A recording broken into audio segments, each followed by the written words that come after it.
Hai, Assalamualaikum. Tajuk kita hari ini adalah peranan oksin dalam gerak balas tumbuhan. Let's get started. Oksin ni basically merupakan hormon dalam tumbuhan yang terdapat di hujung pucuk dan di hujung akar. Fungsi oksin ni ianya mengawal gerak balas pertumbuhan pada hujung akar dan di hujung pucuk tumbuhan. Gerak balas pertumbuhan ini adalah arah pertumbuhan yang bergantung pada arah rangsangan yang dinamakan tropisma. Ada seperti yang korang tengok kat sini, ada dua jenis tropisma iaitu fototropisma dan geotropisma. Fototropisma ini merupakan rangsangan untuk cahaya sehala dan gerak balas yang dihasilkan adalah pucuk membengkok ke arah cahaya yang menunjukkan fototropism positif, manakala akar yang membengkok menjauhi cahaya menunjukkan fototropism yang negatif. Bahagian yang peka terhadap rangsangan cahaya ini merupakan di hujung pucuk dan di hujung akar. And then, untuk geotropisma, rangsangannya adalah terhasil daripada tarikan graviti. And then, gerak balas yang dihasilkan adalah pucuk tumbuh ke atas menjauhi arah tarikan graviti, menunjukkan geotropisma negatif, dan akar yang tumbuh ke bawah arah tarikan graviti menunjukkan geotropisma positif. And bahagian yang peka terhadap rangsangan geotropisma ini adalah hujung pucuk dan hujung akar. Next, kita pergi ke mendalam lagi untuk fototropisma. Untuk eksperimen 1 ni, cahaya datang dari semua arah dan oksin ni dihasilkan di meristem apex pada hujung coleoptile ini seperti yang korang tengok kat sini. And then oksin ni akan meresap masuk ke dalam zon pemanjangan dan taburan oksin adalah sekata kerana cahaya sekata datang dari semua arah. And then kesannya kepada pucuk tadi, kadar pertumbuhan sel dalam zon pemanjangan adalah sama dan menyebabkan coleoptile tadi tumbuh tegak ke atas. Sebab taburan oksin dia sama, dia pertumbuhannya secara tegak ke atas. Next, untuk eksperimen yang kedua, seperti yang korang tengok kat sini. Oksin dihasilkan di meristem apex macam eksperimen 1 juga.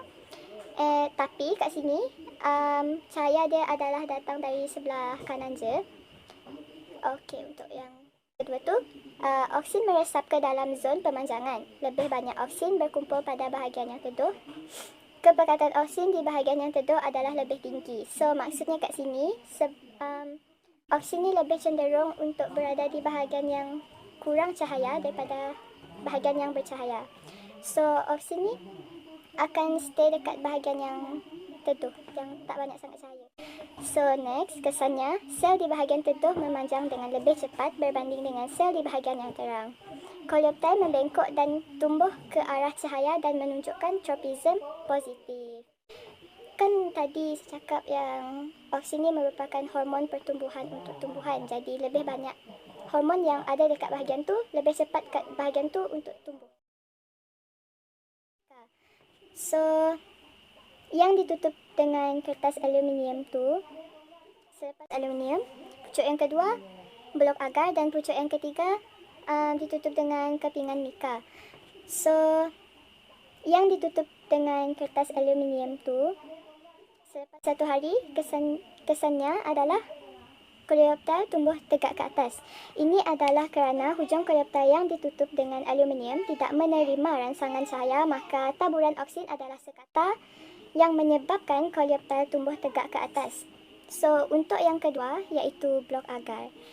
Selepas 1 hari, kesannya coleoptile membengkok dan tumbuh ke arah cahaya. Oksin ni, dia boleh meresap masuk ke dalam blok agar. Disebabkan itu, koleoptera membengkok dan tumbuh ke arah cahaya. Sebab taburan oksinnya adalah tidak sekata.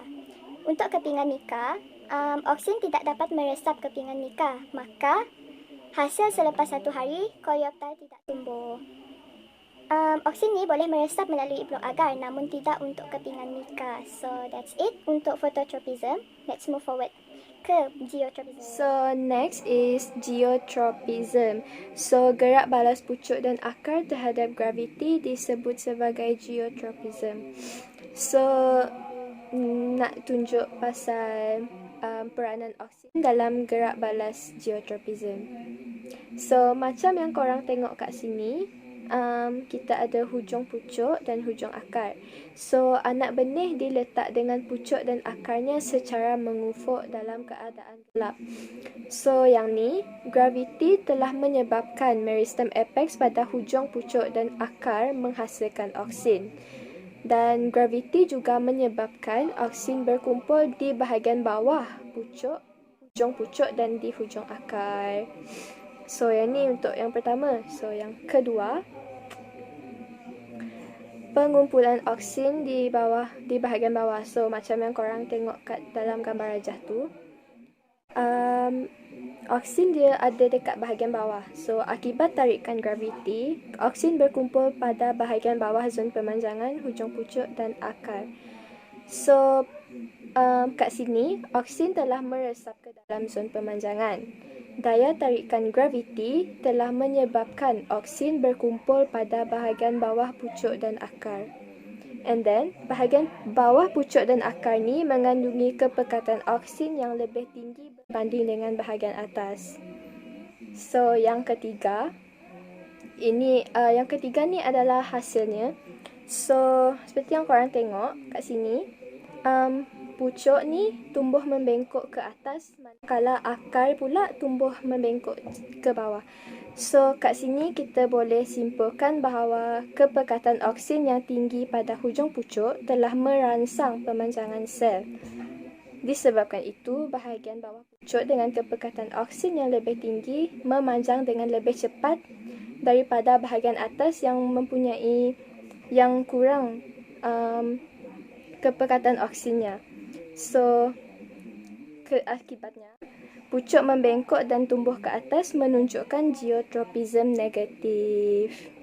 So, untuk yang terakhir sekali, kepekatan oksin yang tinggi pada hujung akar akan merencatkan pemanjangan sel. Bahagian bawah akar dengan kepekatan oksin yang lebih tinggi memanjang dengan lebih lambat berbanding dengan bahagian atas yang mempunyai kepekatan oksin yang lebih rendah. Akibatnya, akar membengkok dan tumbuh ke bawah untuk menunjukkan geotropism positif. So, that's it untuk peranan oksin dalam gerak balas tumbuhan. So, thank you.